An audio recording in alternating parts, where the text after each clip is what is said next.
I'd like to talk about the Paris Climate Agreement and the work we're doing at Liverpool, which contributes to this agenda. And our work actually first started with work a PhD student was doing with me. And so I want to, not just for you to take away a sense of how the climate system is operating, but a sense of how your work can make a difference. Because this work by Phil Goodwin, we started 10, 15 years ago, and he did a PhD on this topic, and in my view it's making a difference in terms of understanding what's going on. And so whilst you're going to hear a lot of kind of big picture science, you shouldn't go away thinking, oh, that's, I can't contribute to that. The whole point of these sessions is for you to end up feeling more confident that you can make a difference in your work. So in terms of, we'd all endorse or support the aspiration for the Paris Climate Agreement about limiting global warming. Who would not? Really, though, you have to be left with some unease about that political aspiration, in that it was an aspiration and all the arguments were should it be 1.5 or 2 degrees, but there was no sense of how are we going to meet this challenge and on what time scale, how much time do we have left until we hit 1.5 or 2 degree warming. And I'll end on that note in terms of the time scale. Really, the solutions are outside our field. It's really involving planners or material scientists about coming up with the actual solutions. But we can at least provide advice to policymakers about what is happening in the present day, what aspects are we confident of in terms of the future change. So obviously the tools that we use are these climate models, or if they're sophisticated enough we call them Earth system models. Now if you look at the output of any of these models, what you tend to see is this. This is a climate model run with 1% increases in atmospheric CO2 year on year.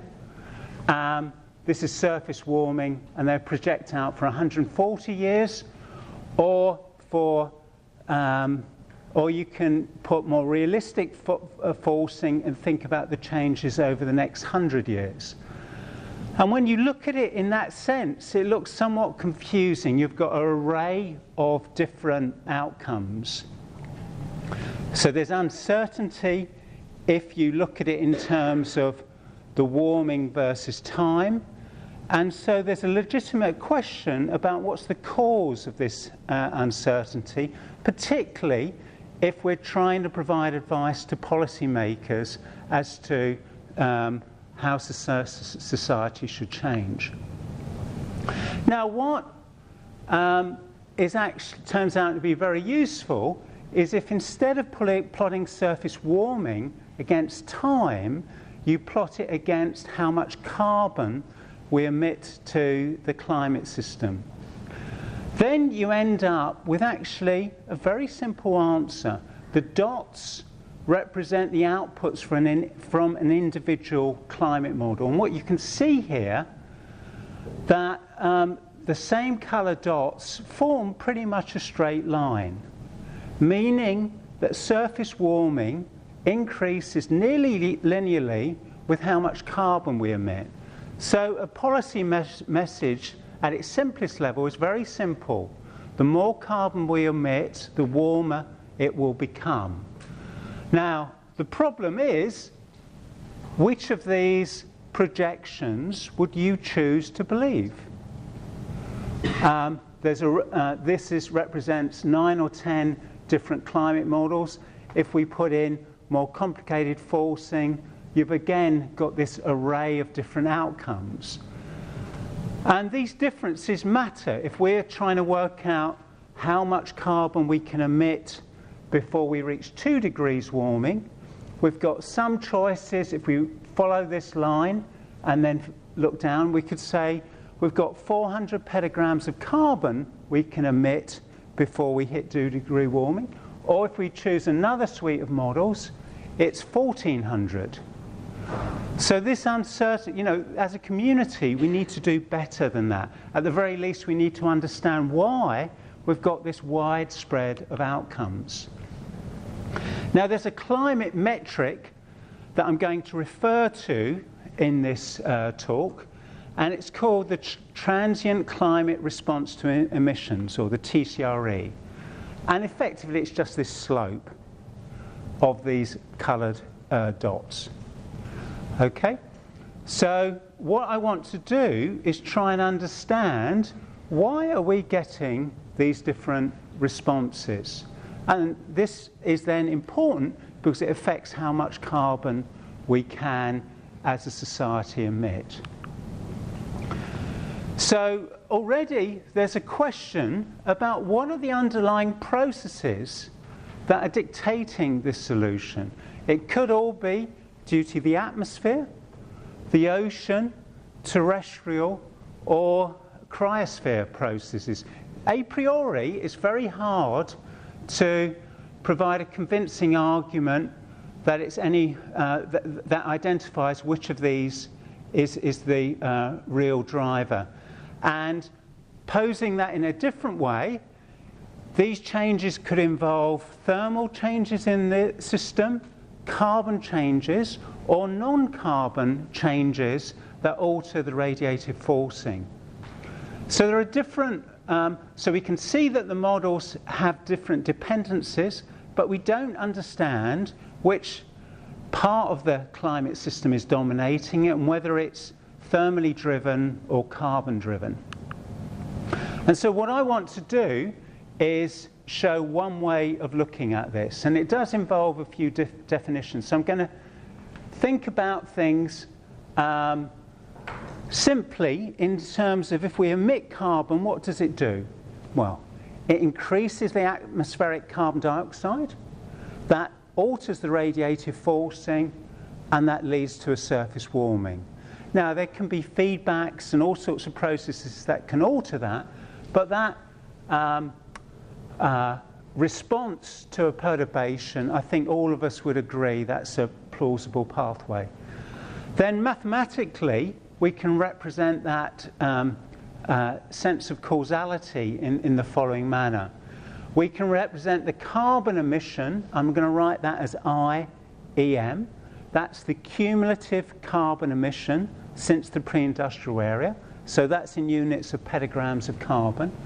And that's going to affect delta T, the global mean surface warming since the pre-industrial.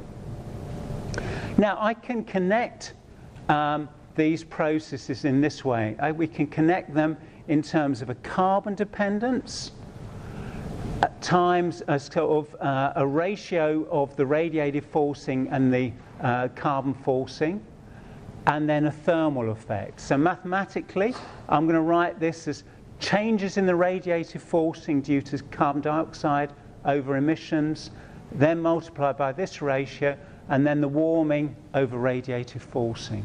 So it's a mathematical way of just expressing the connection that I think you would all could easily have come up with. And so what I'm going to do now is use a variety of models to try and explore these connections. So particularly those Earth system models, I'm going to end up identifying whether it's a carbon effect, a non-carbon effect, or just the thermal processes operating in the climate system that's dictating those different climate dependencies.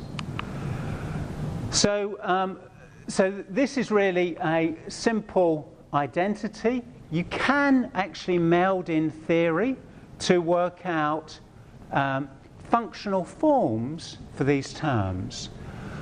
And one I'll give you a taste of is if we've got increases in radiative forcing, that has to lead to a radiative response, and that's represented by a change in surface temperature, plus a planetary heat uptake. So you can, most of the community would accept this, where there's a climate feedback parameter weighting the surface response. And then from that, if you wish, you can re-express that to represent the dependence of surface warming on radiative forcing. And so you can then replace this term by terms involving planetary heat uptake and the climate feedback parameter. So there's some theory that underpins this term, and likewise this term involving the carbon effect. You can relate the radiative forcing, and this is what Phil Goodwin did from his PhD, to the carbon forcing of the climate system and a carbon response. And you can relate those changes to the carbon emissions, the saturated changes in the ocean, minus the actual changes or uptake of carbon by the ocean and terrestrial system. That's a level of detail that most of you can let wash over you, but it's just to let you know this is more than an identity. We can provide theory for two of these terms. So I'd like to start with the simplest kind of thought experiment. If you've got a dissolved gas and in a sealed container over a liquid, what sets the partitioning of the gas between these two media? So it's an exercise that we do in our ocean sciences training, much as it's been derived in the feedback, but we do address that. And you can represent that very simply by writing equations for how a tracer is its concentration in an atmosphere varies with there being a turbulent mixed layer and a deeper ocean. So for this issue of how does surface warming relate to carbon emissions, we can solve this system very easily. And when we do that, when we write down the equations and solve the system, you find out that this transient climate response to emissions, which is basically the steepness of the warming dependence on carbon emissions, it decreases with the mixed layer being thicker. So if we make the surface mixed layer thicker, it takes up more heat and carbon, and that reduces the surface warming signal. So a first order control, we would argue from this simple representation of how the planet operates, is that if we have thicker mixed layers, it's going to reduce that climate metric.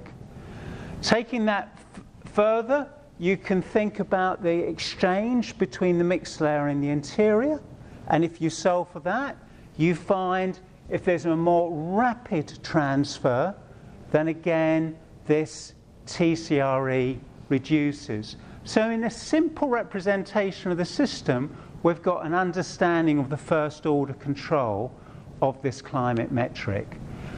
You can take that, you can make that more advanced, and you can think about this is now a simplified representation of how the ocean circulation operates over the globe, where we have warm water converted into cold North Atlantic deep water, coming back at depth, but getting upwelled in the Southern Ocean and being returned. And basically, if this cell strengthens, how does it affect this climate metric? So we can easily solve for that, and basically, again, if we have a stronger overturning, then it ends up reducing this climate metric.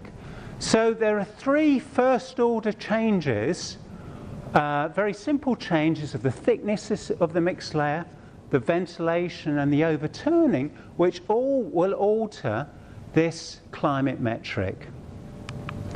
Now, that's what we're seeing in a very simple system, then the question is, how much does that insight carry over to the real climate models?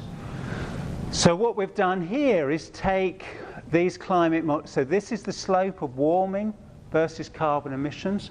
So this is 9 or 10 climate models where we're just increasing atmospheric CO2. So when we do that, we can work out the dependence on carbon changes, and what we find is because the ocean takes up carbon, that reduces the radiative forcing dependence. And then conversely, because the ocean takes up heat, it increases the surface warming dependence in time because of stratification increases. So these two processes in time tend to oppose each other. So these are ocean processes of how ocean and terrestrial processes of how carbon's taken up, and then how the ocean takes up heat. These tend to oppose each other in time, hence this dependence stays relatively constant. So it's somewhat fortuitous, you could argue. Now that's a situation where we've simplified the Earth system model, where the only changes are due to atmospheric CO2 increasing in time. We can then think about a more realistic scenario where we put in other greenhouse gases and aerosols and look at their dependence. And actually, the details alter, but the carbon effect and the heat effect ends up being the same. So what we're finding is that there's a first-order ocean control operating on the system in terms of how heat and carbon are being taken up, which is, in our view, explaining this dependence. So then to kind of formalize that a little bit more precisely, for this array of different models, we can work out their spread. So we can work out their standard deviation divided by the mean and work out how that is evolving in time. So for this climate metric, this is measuring effectively the uncertainty in how well we know this metric from the models that make up the IPCC projections. And actually, what's slightly disturbing, it's very uncertain right now. And that's because those climate models don't do a very good job at reproducing the present day. There's a lot of problems. They then kind of converge to a similar kind of outcomes. But what I want to do now is then look at the effect of these different processes in dictating this intermodal uncertainty. So what do we see? If we look at the carbon effect, if we look at the effect of how carbon changes the ratio of the radiative forcing to carbon emissions, that intermodal uncertainty is initially relatively low, but does turn out to be important on long time scales. So on long time scales, say 50 to 100 years or longer, how the models sequester carbon is of order one importance. If we look at non-CO2 effects and aerosols, for the projections at least, that seems to be a relatively small complication over these timescales. I'm sure on longer timescales, other things will be occurring.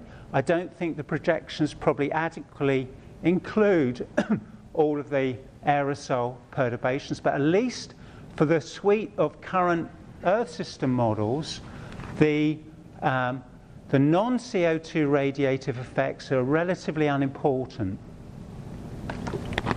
in terms of explaining differences in their future projections on a centennial timescale. Then lastly, there's the thermal effect.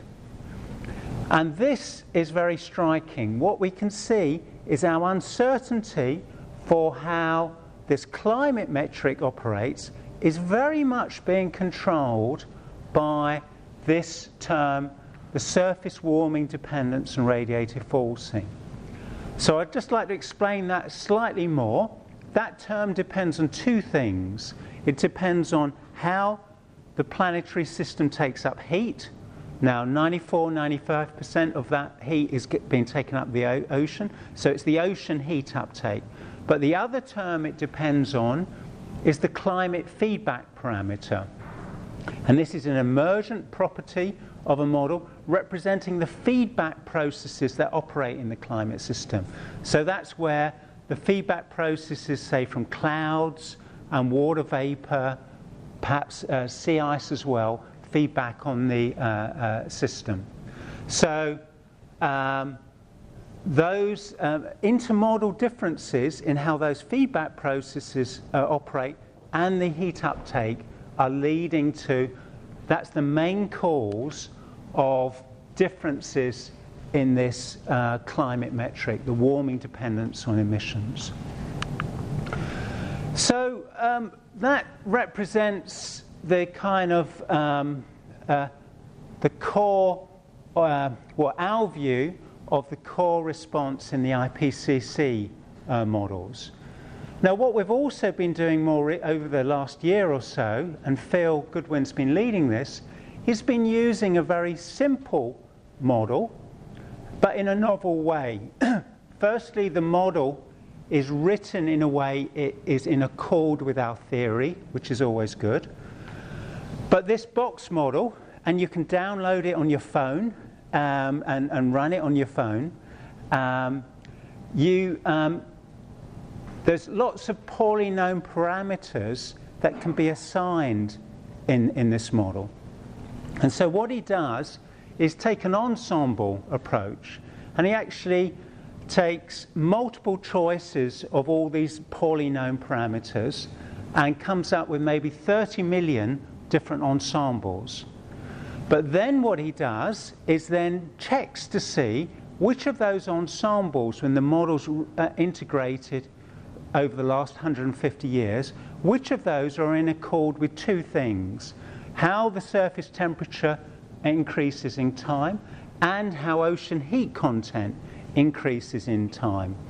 Even though there are errors and uncertainties with those constraints, that then dramatically reduces the ensembles that are consistent with our history, from 30 million down to 30,000. Then with those ensembles, he then projects forward in time to then see what our future holds. And so this, the black line here, this is the surface warming from 1850 to 2100 using this approach.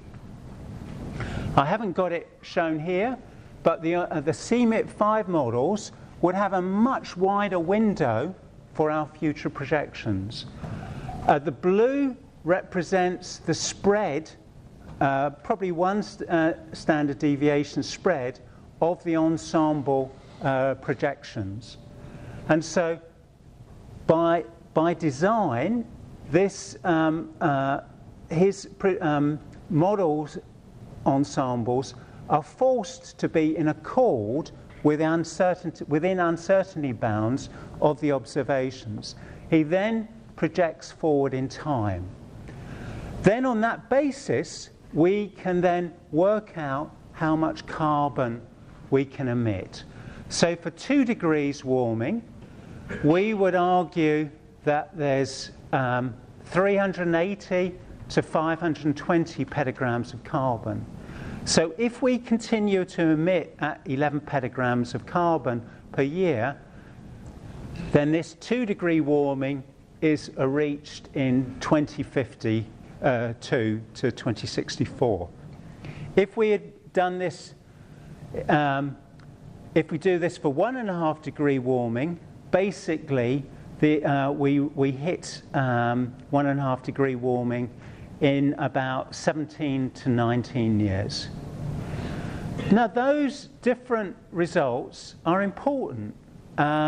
If we're trying to ask people, are you going to develop new technologies to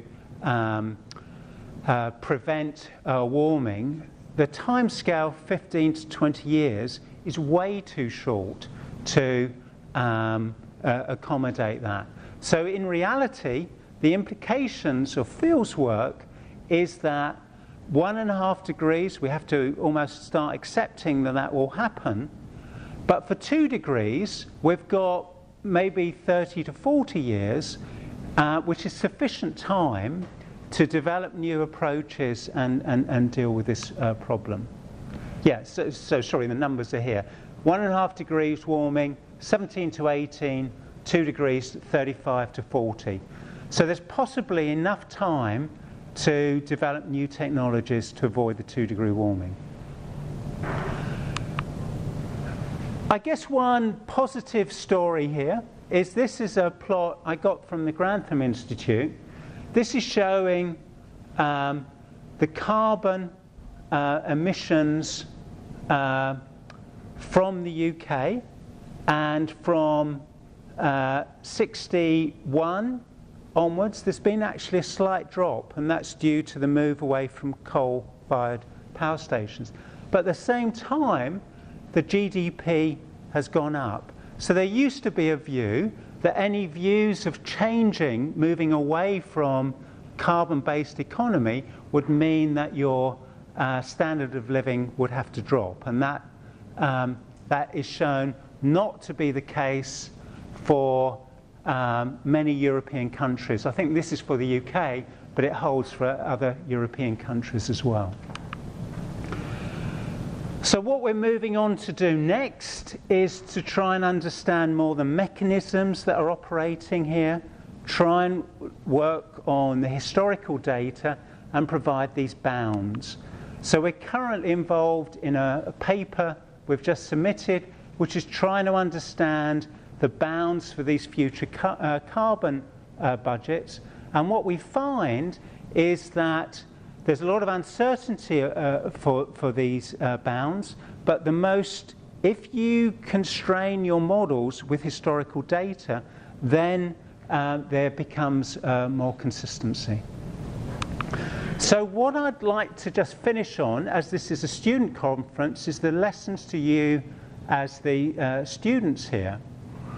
In many ways, this is a research presentation based on many people's work over the last 10 or 15 years.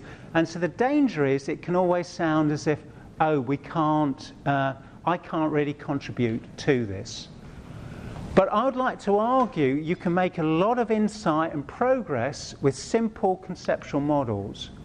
So Phil first came up with, as a PhD student, came up with a theory for how atmospheric CO2 on long time scales could increase exponentially with carbon emissions.